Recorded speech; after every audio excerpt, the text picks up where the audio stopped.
Hello guys, today I'm gonna show you how you can enable or disable TotalDry function in GORENJE Dishwasher GS.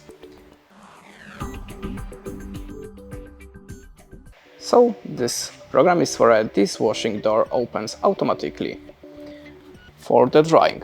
So if you want to manage this function, click on the program button and delay button together until you see the settings menu. Then go to the section number 6, and the 601 means the TotalDry function is activated. If you want to switch it off or just manage this function, click on the program button. Now it's deactivated in my case, and if you want to apply the settings, go to the set cleaning button to the end. And that's it. Thanks for watching, leave us a like, recommend, and goodbye.